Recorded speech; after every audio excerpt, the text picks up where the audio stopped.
नमस्कार दोस्तों, स्वागत है आप सभी का SRL एकेडमी के यूट्यूब चैनल पर। दोस्तों, हम देख रहे हैं जंतु जगत के बारे में। और जंतु जगत का जब वर्गीकरण करते हैं तो उसमें टोटल 11 संघ होते हैं, जिनमें से प्रथम जो 10 संघ होते हैं ये आपके नॉन कोर डेटा में आते हैं। और इसके बाद में जो 11वां संघ होता है वो होता है कोर डेटा। हम इन संघों के बारे में पढ़ रहे हैं। इन संघों में से पिछले वीडियो में हमने जो संघ था हमारा पोरीफेरा, और इसके बाद में दूसरा जो संघ था सिलेंट्रेटा, इसके बारे में हम पढ़ चुके हैं। और आज हम जो तीसरा संघ है हमारा, वो आपका जो तीसरा संघ टिनोफोरा है उसके बारे में देखने वाले हैं। और उसके बाद में हम प्लेटीहेल्मिन्थीज और एस्केहेल्मिन्थीज के बारे में आज के इस वीडियो में देखने वाले हैं। तो वीडियो को पूरा जरूर देखना। और साथ साथ में यदि आपने चैनल को सब्सक्राइब नहीं कर रखा है तो चैनल को सब्सक्राइब करें, और इसके अलावा वीडियो को लाइक और शेयर भी जरूर करें। तो देखते हैं, आज हम संघ देखने वाले हैं और उसका नाम है टिनोफोरा। दोस्तों, जो ये टिनोफोरा संघ होता है, इसके जो जीव होते हैं, इस संघ के जो जीव होते हैं, इनको हम क्या कहते हैं, समुद्री अखरोट के नाम से जानते हैं। ये क्वेश्चन बहुत बार पूछा हुआ है, तो ये आपको ध्यान रखना है कि इस संघ के जो जीव होते हैं इन्हें हम क्या कहते हैं, समुद्री अखरोट कहते हैं।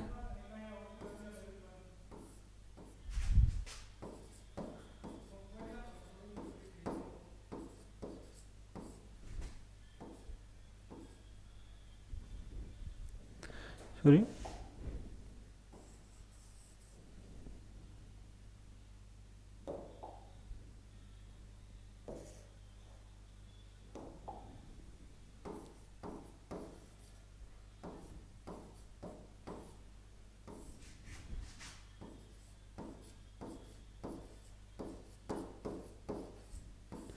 तो इस संघ के जीवों को हम समुद्री अखरोट के नाम से जानते हैं, या फिर इन्हें कोम्ब जेली अर्थात कंगी जेली भी कहा जाता है। कंगी जेली भी इन्हें कहा जाता है। तो इस संघ के जो जीव होते हैं वो उन्हें हम सामान्य तौर पर समुद्री अखरोट के नाम से जानते हैं। और ये जो होते हैं ये समुद्री, पारदर्शी और नरम शरीर वाले जीव होते हैं, और जो पानी में बड़े ही सुंदर ढंग से तैरते रहते हैं। और इनका जो शरीर होता है वो चमकता रहता है, इनमें चमकने का गुण पाया जाता है, अर्थात जीव संदीप्ति, मतलब संदीप्ति का मतलब हो गया चमकना, तो चमकने का गुण पाया जाता है। यह हमें ध्यान रखना है। अब इसके बाद में यदि इस संघ के जीवों के बारे में जो मुख्य मुख्य विशेषताएं यदि हम देखें, तो इनकी मुख्य विशेषताओं में सबसे पहले हम इनका देखेंगे आवास। कहने का मतलब यह हो गया कि ये रहते कहां पर हैं, कैसे वातावरण में रहते हैं। नाम से पता चल रहा है कि ये हमेशा जल में पाए जाते हैं, क्योंकि इन्हें बोल रहे हैं हम समुद्री अखरोट, तो ये जल में पाए जाते हैं। ये सभी जीव होते हैं, ये समुद्री जल होता है उसमें पाए जाते हैं। अधिकतर होते हैं वो उष्णकटिबंधीय समुद्रों में पाए जाते हैं। उष्णकटिबंध में जो समुद्र होते हैं उनमें ये पाए जाते हैं। और ज्यादातर जीव हैं वो समुद्री ही होते हैं, अर्थात समुद्र के जल में पाए जाते हैं। तो ये तो हो गया इनका आवास। इसके बाद में यदि हम बात करें कि इनके जो शारीरिक परत होती हैं, कहने का मतलब भ्रूण में जो स्तर होते हैं, तो उस हिसाब से ये डिप्लोब्लास्टिक होता है। कहने का मतलब यह हो गया कि इनके भ्रूण में 2 परत पाई जाती हैं, जिन्हें बाहर वाली परत को हम एक्टोडर्म कहते हैं और अंदर वाली परत को क्या कहते हैं, एंडोडर्म कहते हैं। हमने पिछले वाले संघ में भी देखा था कि जो आपका सिलेंट्रेटा था वो भी डिप्लोब्लास्टिक था, उसमें भी 2 ही परत थी, एक्टोडर्म और एंडोडर्म। और इसके भ्रूण में भी कितनी परत होती हैं, 2 परत होती हैं। इसके बाद में इसके शरीर की बनावट देखें तो शरीर होता है वो उत्तक स्तर का होता है। शरीर कौन से स्तर का होता है, उत्तक स्तर का होता है। जैसे सिलेंट्रेटा का होता है वैसे ही इसका शरीर भी उत्तक स्तर का ही होता है। इनका शरीर होता है वो पारदर्शी और जेली के जैसा होता है। इसी कारण अभी आपको बताया था कि इन्हें कोम्ब जेली अर्थात कंगी जेली, कंगी की जैसी इसके पट्टियां निकली होती है, जैसे कंगी में छोटे छोटे आपके पट्टियां होती हैं वैसे ही इसमें पट्टियां निकली होती हैं और वो चमकती रहती हैं, पारदर्शी होती हैं। शरीर होता है वो मुलायम होता है।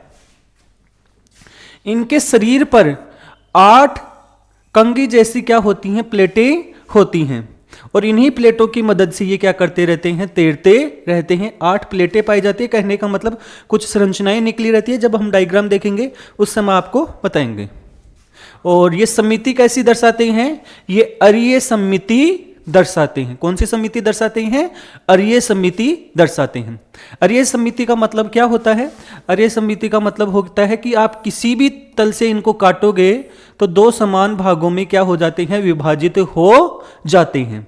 तो ये कैसी समिति दर्शाते हैं, अरीय समिति। और टिनोफोरा भी कैसी समिति दर्शाता है, अरीय समिति ही दर्शाता है। तो इनके बारे में मुख्य मुख्य विशेषताएं होगी कि डिप्लोब्लास्टिक होते हैं, अरीय समिति दर्शाते हैं, इनका शरीर होता है वो उत्तक लेवल का होता है। और इनकी ये वाली विशेषता आपको ध्यान रखनी है कि शरीर पर 8 कंगी जैसी क्या होती हैं, प्लेटें होती हैं। इसके बाद में देखिए इनके पास कोई विशेष कोशिकाएं पाई जाती हैं या नहीं पाई जाती।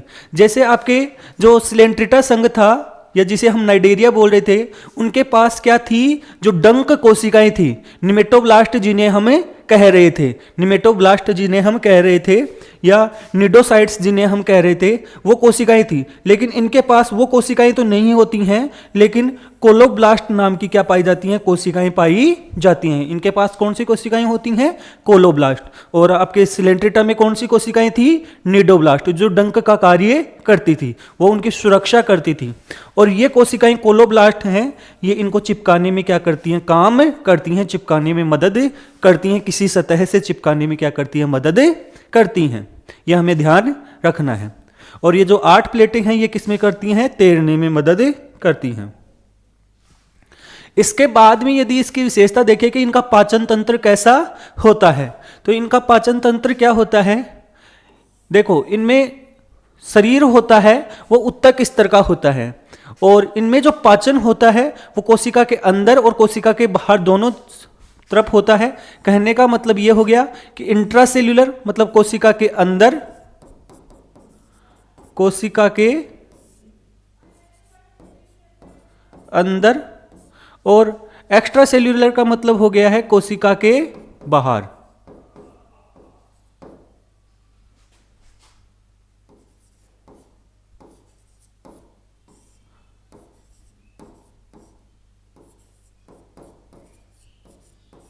कोशिका के अंदर और कोशिका के बाहर दोनों तरफ से इनमें पाचन पाया जाता है। कोशिका के अंदर भी पाचन होता है और कोशिका के बाहर भी। और इनकी विशेषता यह होती है कि इनके शरीर में क्या होते हैं, 2 एनल पोर्स होते हैं। जो गुदा द्वार होते हैं वो कितने होते हैं, 2 होते हैं। इनके शरीर की क्या होती है, ये विशेषता होती है। तो इनका जो पाचन तंत्र होता है वो उसके अंदर पाचन होता है वो कोशिका के अंदर अर्थात इंट्रासेल्यूलर और एक्स्ट्रा सेल्यूलर दोनों तरीके से होता है। और इनमें क्या होते हैं कि 2 आपके गुदा द्वार होते हैं।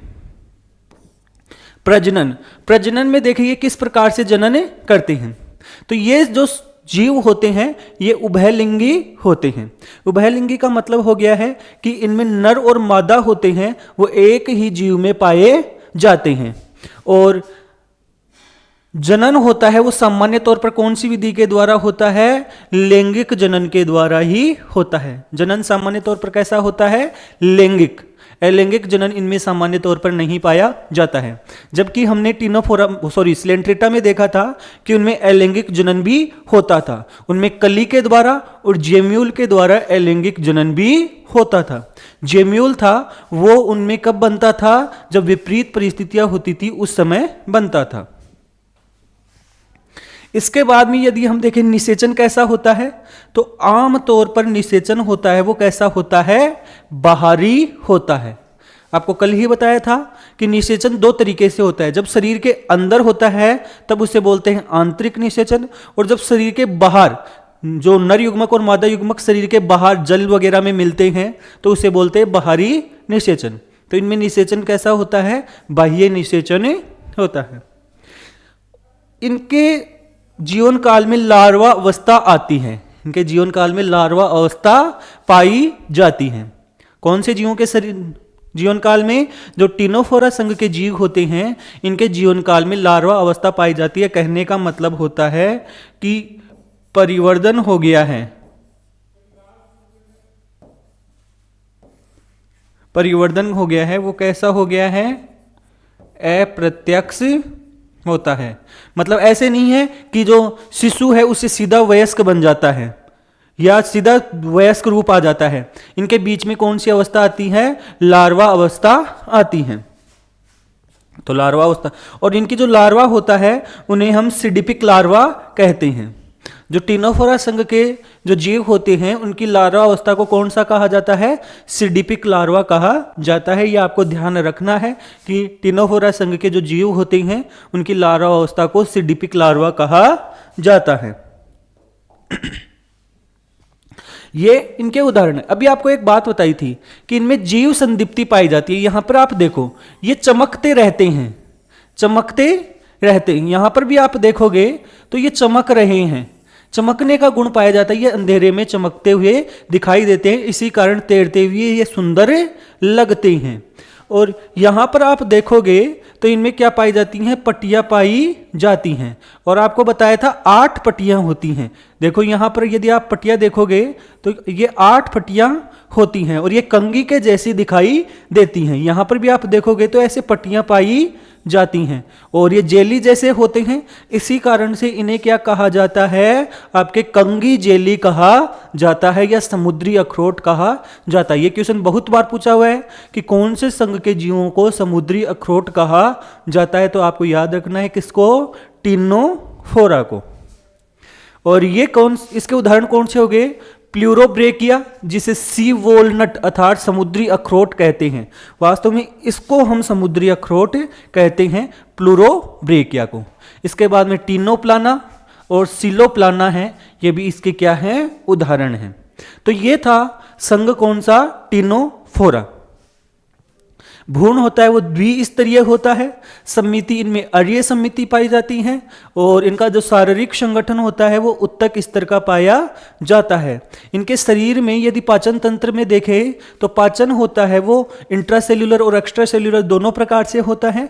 और विशेषता ये होती है कि इनके जो शरीर होता है उसमें 2 एनल पोर अर्थात 2 गुदा द्वार पाए जाते हैं। प्रजनन होता है वो सामान्य तौर पर कैसा होता है? लैंगिक प्रजनन होता है। जीव होते हैं वो कैसे होते हैं? उभयलिंगी होते हैं। इनमें लार्वा अवस्था पाई जाती है अर्थात अप्रत्यक्ष परिवर्तन होता है। और जो लार्वा अवस्था होती है उसको क्या कहते हैं? हमें सिडिपिक लार्वा कहा जाता है। तो ये आपका एक शॉर्ट फॉर्म में मैंने आपको बता दिया है कि जो आपका ये टिनोफोरा है वो कैसे पाया जाता है। तो ये संघ था हमारा टिनोफोरा। तो अब तक हमारे 3 संघ हो चुके हैं, पोरीफेरा, सिलेंट्रेटा और टिनोफोरा।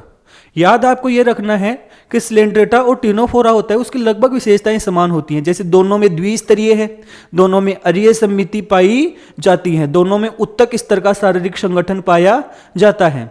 समझ गए? तो ये आपको ध्यान रखना, दोनों ही समुद्री आवास में पाए जाते हैं। तो ये था हमारा संघ टिनोफोरा। अब इसके बाद में हम नेक्स्ट संघ के बारे में बात करेंगे और उस संघ का नाम है प्लेटीहेल्मिन्थीज। क्या कहते हैं उसको? प्लेटीहेल्मिन्थीज। और जो ये प्लेटीहेल्मिन्थीज संघ के जीव होते हैं इनका शरीर होता है वो एकदम चपटा होता है। कहने का मतलब आगे और पीछे से जो इनकी वेंट्रिकल सतह होती है और डोर्सल सतह होती है। वेंट्रिकल मतलब सामने वाली और डोर्सल मतलब पीछे वाली। इस सतह से ये कैसा होता है? एकदम चपटा होता है और इस कारण से इसे क्या कहा जाता है? चपटे कृमि भी कहा जाता है, फ्लैट वॉर्म कहा जाता है। कृमि का मतलब होता है कीड़ा। कृमि का मतलब क्या होता है? कीड़ा। तो इसी कारण इन्हें क्या कहा जाता है? चपटे कृमि। और नाम से भी पता चल रहा है प्लेटी, प्लेटी का मतलब होता है चपटा। प्लेटी का मतलब क्या होता है? चपटा। और हेल्मिन्थीज का मतलब होता है कृमि। हेल्मिन्थीज का मतलब क्या होता है? कृमि। और इसी कारण से इन्हें चपटे कीड़े या चपटे कृमि भी कहा जाता है। यह आपको ध्यान रखना है। फ्लैट वॉर्म्स इन्हें कहते हैं।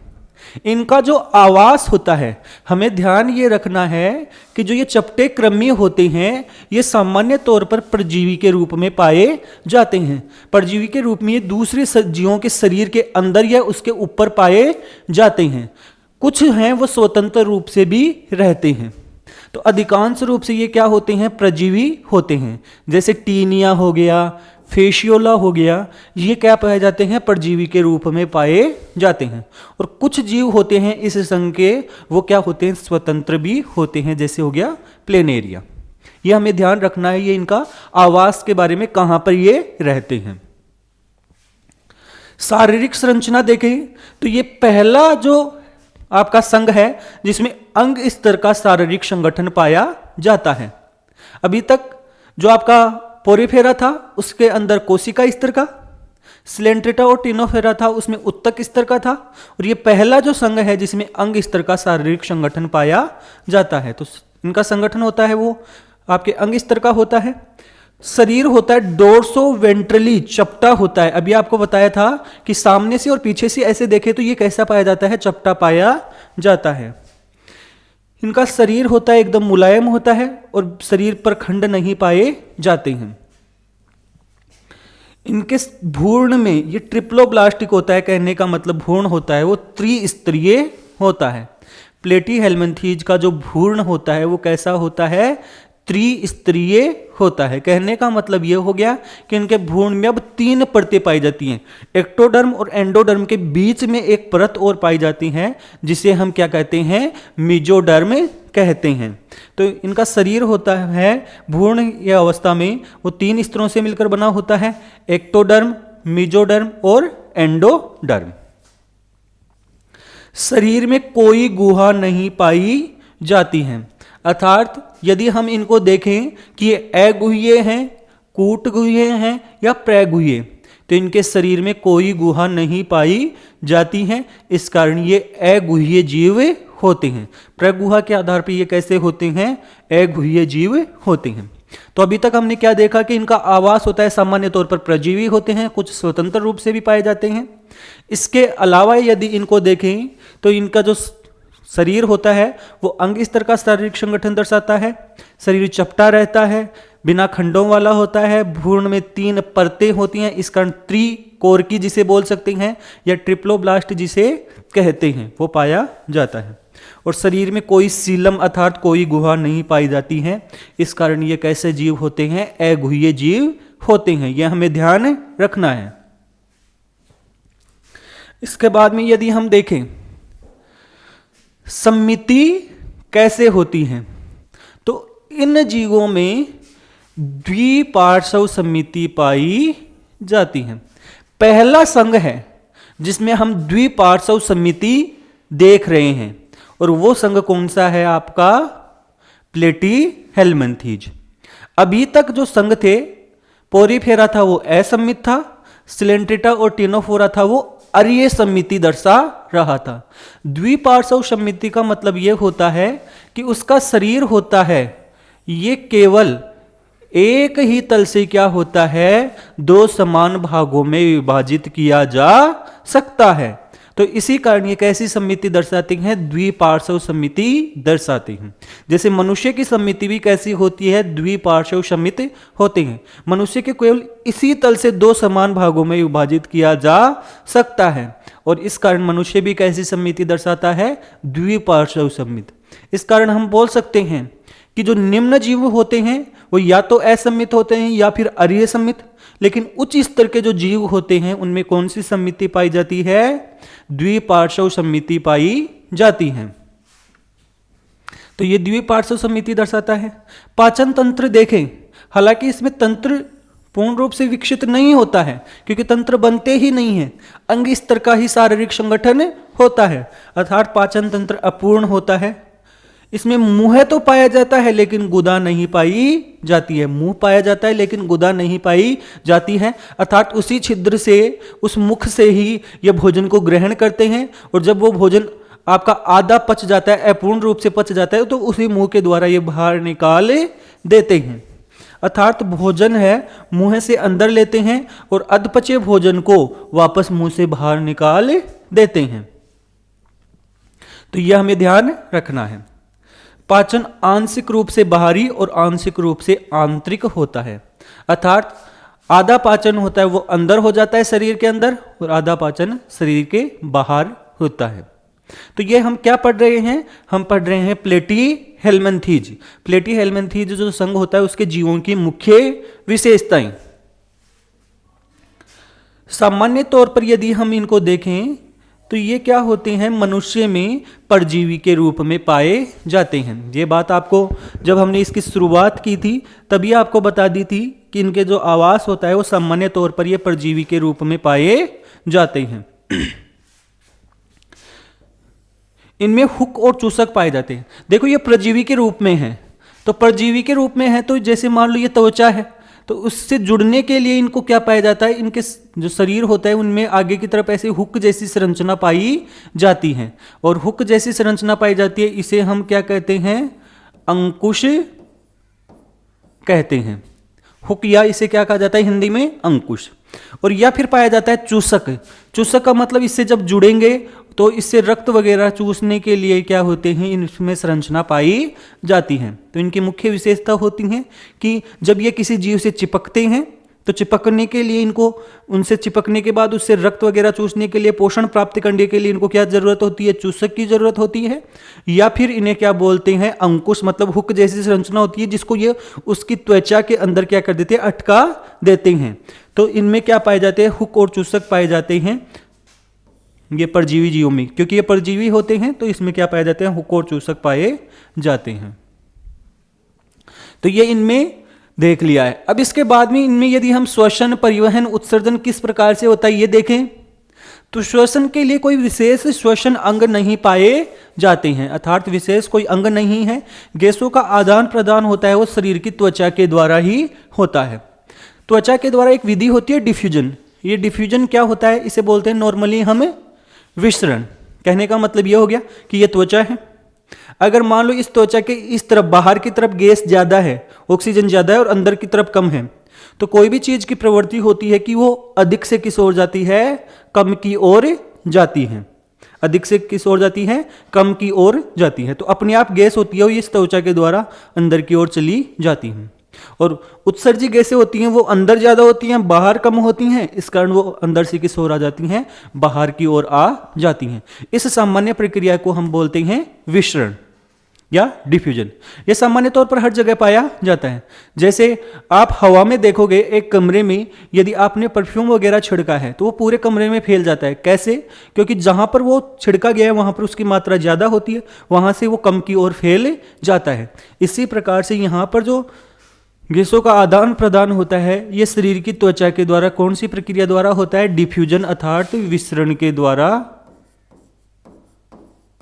होता है। इसके बाद में यदि हम देखें परिवहन, अर्थात रक्त वगैरह परिसंचरण के लिए कौन सी विधि पाई जाती है? तो रक्त परिसंचरण के लिए भी कोई तंत्र नहीं होता है। इसमें भी ट्रांसपोर्ट, भी तरल का जो ट्रांसपोर्ट होता है वो भी किसके द्वारा होता है? डिफ्यूजन के द्वारा ही होता है, विसरण के द्वारा ही होता है। तो ना तो श्वसन के लिए कोई विशेष अंग है और ना ही परिवहन के लिए कोई विशेष अंग पाए जाते हैं। उत्सर्जन कैसे होते हैं? ये मोस्ट इंपॉर्टेंट चीज है।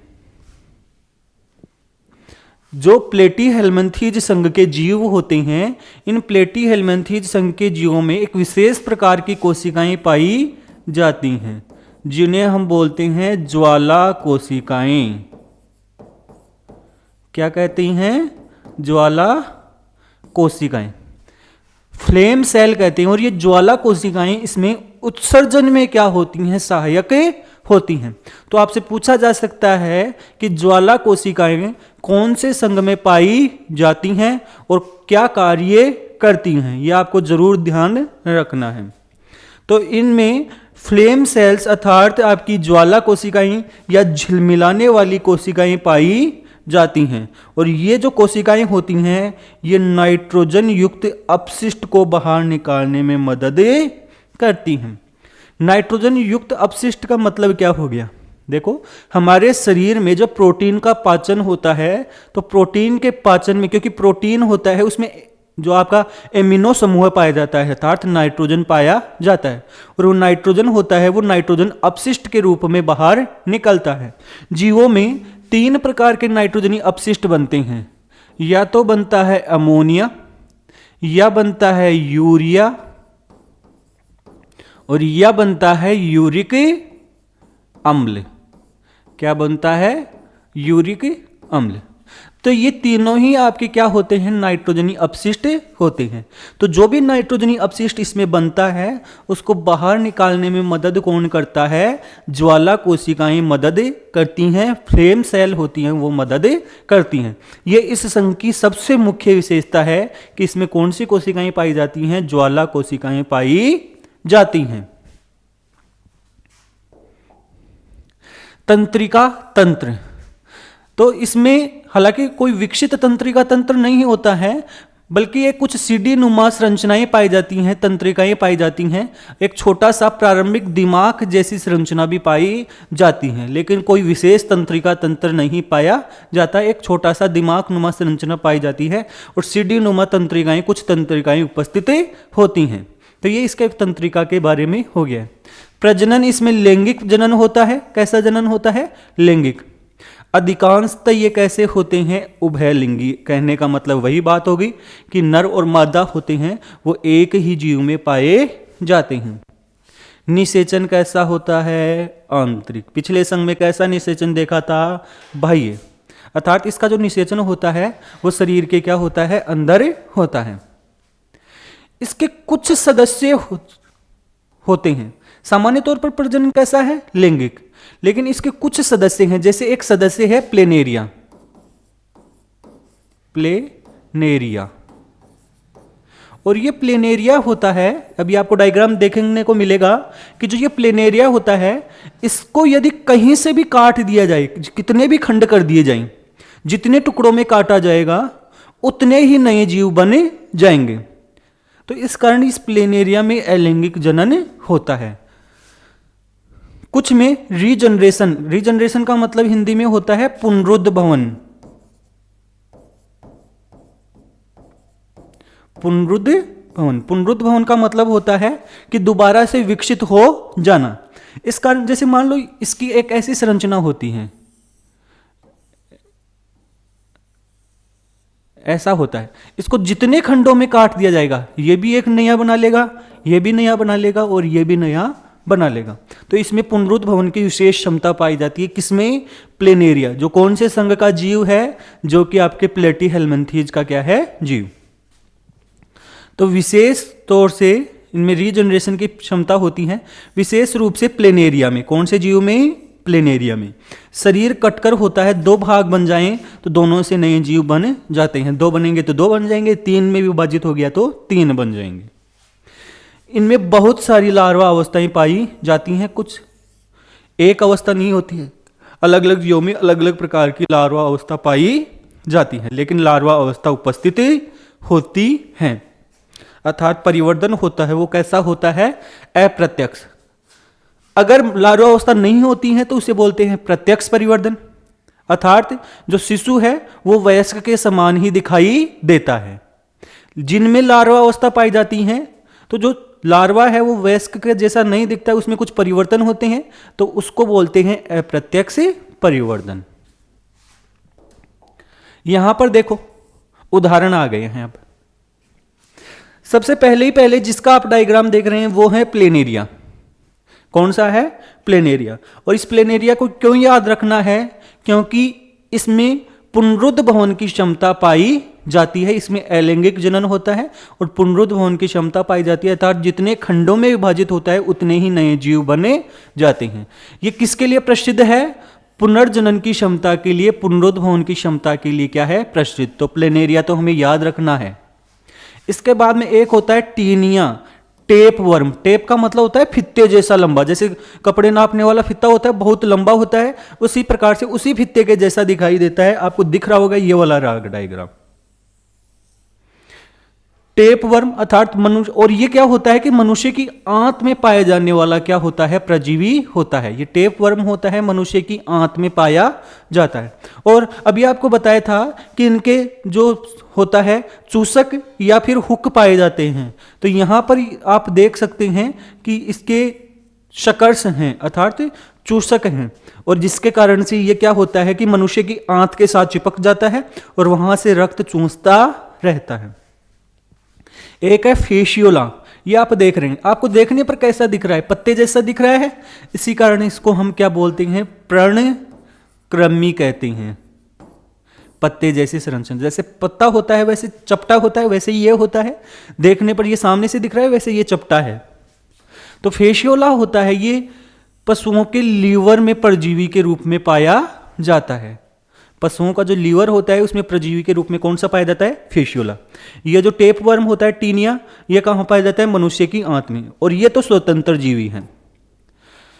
आपको ध्यान रखना है क्योंकि ये लीवर में पाया जाता है, इस कारण इसको हम बोलते हैं लीवर फ्लूक। इसे क्या कहा जाता है, लीवर फ्लूक कहा जाता है, किसको, फेशियोला को। तो ये जो दूसरा संघ था आज का हमारा, वो था प्लेटीहेल्मिन्थीज। सामान्य भाषा में इन्हें क्या कहा जाता है, इन्हें कहा जाता है चपटे क्रमी। पहले जो संघ हैं जिसमें कैसा स्तर पाया जाता है, अंग स्तर का पाया जाता है, और जो भ्रूण होता है वो आपका ट्रिप्लोब्लास्टिक होता है, यह हमें ध्यान रखना है। तो ये इसकी कुछ मुख्य विशेषताएं थी। जनन होता है सामान्य तौर पर लैंगिक होता है, लेकिन इसके कुछ सदस्य हैं जिनमें क्या पाया जाता है कि पुनरुद्भवन की क्षमता पाई जाती है, और उसमें उदाहरण हमें कौन सा याद रखना है, प्लेनेरिया का उदाहरण याद रखना है। इसके बाद में हम नेक्स्ट संघ के बारे में बात करते हैं, और वो है एस्के हेल्मंथीज। कौन सा संघ है, एस्के हेल्मंथीज। एस्के हेल्मंथीज होते हैं, इनको कहा जाता है गोलक्रमी। कैसे क्रमी कहा जाता है, गोलक्रमी। अब गोल से क्या मतलब है, देखो इनका जो शरीर होता है ऐसे लंबा होता है, कीड़े जैसा होता है, लेकिन यदि इनको काटा जाए तो इनकी संरचना होती है ऐसे गोल होती है। अगर इनको आड़ा काटा जाए तो ये कैसे दिखाई देंगे, गोल। और क्योंकि इनका शरीर एकदम गोल होता है, ऐसे लंबा होता है लेकिन गोल होता है, जैसे कोई भी लकड़ी वगैरह हो गई, कोई धागा वगैरह हो गया, वैसा होता है। तो इन एस्के हेल्मंथीज को हम गोलक्रमी राउंड वॉर्म कहते हैं, और इसके अलावा ये सूत्र अर्थात लंबे धागे जैसी संरचना होती है, इस कारण इन्हें सूत्रक्रमी भी कहा जाता है। इस एस्के हेल्मंथीज का एक नाम और है, निमेटोडा। क्या बोलते हैं, निमेटोडा या निमेटोड। निमेटे हेल्मंथीज भी कहते हैं, सूत्रक्रमी। लंबी संरचना के कारण इन्हें क्या कहा जाता है, निमेटे हेल्मंथीज भी कहा जाता है। आवास, ये जीव होते हैं, ये भी अधिकतर क्या होते हैं, परजीवी के रूप में ही पाए जाते हैं। जैसे प्लेटीहेल्मिन्थीज भी परजीवी के रूप में होता है, वैसे ये भी क्या होते हैं, परजीवी के रूप में पाए जाते हैं। पर इसके अलावा कुछ मिट्टी में और पानी में स्वतंत्र रूप से भी पाए जाते हैं। ज्यादातर परजीवी हैं, लेकिन कुछ जीव ऐसे हैं जो आपके स्वतंत्र जीवी हो सकते हैं। मुख्य रूप से विशेषताएं, भ्रूण होता है वो त्रिस्तरीय होता है, पिछले संघ में ही हो गया था। हम जैसे जैसे आगे की तरफ बढ़ते जाएंगे, जो लक्षण हैं, गुण हैं, वो विकसित होते जाएंगे। तो पिछले संघ में भी त्रिस्तरीय था, और इस संघ में भी कैसा हो जाता है, त्रिस्तरीय हो जाता है। समिति कैसी, द्विपार्श्व समित, पिछले में भी द्विपार्श्व समित। इनकी जो शरीर होता है वो स्यूडोसिलोमेट होता है। कहने का मतलब होता है कूट गुहिये। कहने का मतलब इनके शरीर में वास्तविक गुहा नहीं पाई जाती है, जबकि हमने पिछले वाले में देखा था कि उनके शरीर में कोई गुहा ही नहीं पाई जाती है। तो इनमें क्या होता है, ये कूट गुहिये होते हैं। शरीर में अखंडन अर्थात शरीर में खंड नहीं पाए जाते हैं, सेगमेंट नहीं पाए जाते हैं। और अंग तंत्र, पिछले वाले में अंग स्तर का था और यहां पर अंग तंत्र स्तर का शारीरिक संगठन पाया जाता है। कहने का मतलब यह है कि इनके शरीर में तंत्र बन जाते हैं, जो कार्य होते हैं वो विभिन्न प्रकार के तंत्रों के द्वारा संपादित किए जाते हैं। त्वचा या शरीर, इनके त्वचा है जो शरीर के बाहर की तरफ है, उस पर एक विशेष प्रकार की परत पाई जाती है। इनके शरीर के बाहर की तरफ एक विशेष प्रकार की परत पाई जाती है, ये याद रखना है। और उस परत को हम क्या कहते हैं? क्यूटिकल कहते हैं। इनके शरीर पर, त्वचा पर एक परत पाई जाती है जिसे हम क्यूटिकल कहते हैं, और यह क्यूटिकल इनकी क्या करती है? रक्षा करती है, इनको कठोरता प्रदान करती है, सुरक्षा का कार्य करती है। तो ये इनकी मुख्य विशेषता होगी। पाचन तंत्र होता है। अब देखो, क्योंकि इनमें अंग तंत्र का शारीरिक संगठन है। पिछले वाले में देखा था कि पाचन के अंग तो थे लेकिन तंत्र पूर्ण रूप से विकसित नहीं था। यहां पर पूर्ण रूप से विकसित हो जाता था, अर्थात मुख भी है, मुख में ग्रसनी भी है, आंतें भी हैं और गुदा द्वार भी पाया जाता है। इस कारण से जो शारीरिक संगठन का स्तर होता है वो आपका कैसा होता है? पूर्ण होता है। श्वसन तंत्र और रक्त संचार होता है। रक्त संचार तंत्र नहीं पाया जाता है, श्वसन त्वचा के द्वारा ही होता है, वही विसरण विधि के द्वारा। यदि हम इसमें देखें जनन, तो नर और मादा अलग अलग होते हैं। पिछले वाले में क्या थे? उभय लिंगी, लैंगिक जनन पाया जाता है। निषेचन कैसा होता है? आंतरिक होता है। पिछले वाले में भी आंतरिक निषेचन पाया जाता था। कुछ में इनमें क्या पाई जाती है? लार्वा अवस्था भी पाई जाती है। जैसे इनमें लार्वा अवस्था के उदाहरण देखें तो एक तो है रेबिटी फॉर्म लार्वा, एक फिलीफॉर्म लार्वा और एक माइक्रो फाइलेरिया लार्वा जो वाउचेरिया में पाई जाती है। कहने का मतलब इनमें भी जो परिवर्तन होता है वो कैसा होता है? अप्रत्यक्ष होता है। जैसे इनके उदाहरण देख सकते हैं, एस्केरिस जिन्हें बोलते हैं हम गोल कृमि, एक होता है वाउचेरिया जिन्हें हम बोलते हैं फाइलेरिया या हाथी पांव रोग करता है, और एक एंक्लोस्टोमेटा जिन्हें हम हुक कृमि भी कहते हैं। तो ये इसके क्या होते हैं? जीव होते हैं। यहां पर आप डायग्राम भी देख सकते हो, ये है आपके एस्केरिस। नर और मादा अलग अलग पाए जाते हैं। तो ये इसका नर है, इसके नर के अंड में क्या होता है? एक हुक जैसी संरचना, घुमाव पाया जाता है। और नर होता है वो छोटा होता है और मादा होती है वो क्या होती है? बड़ी।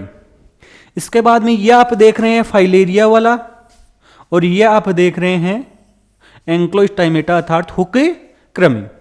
तो ये इस संघ के जीव पाए जाते हैं, एस जो आपके एस के हेलमिंथीज होते हैं उसके। और इसमें विशेष तौर से आपको याद रखना है किसको? एस्केरिस को। तो ये थे आपके 3 संघ जिनके बारे में आज हमने पढ़ा है। इनकी कुछ मुख्य मुख्य विशेषताएं हमें ध्यान रखनी है। तो आप सभी को ये वीडियो कैसा लगा है कमेंट में जरूर बताना, और वीडियो को लाइक और शेयर जरूर करें। धन्यवाद।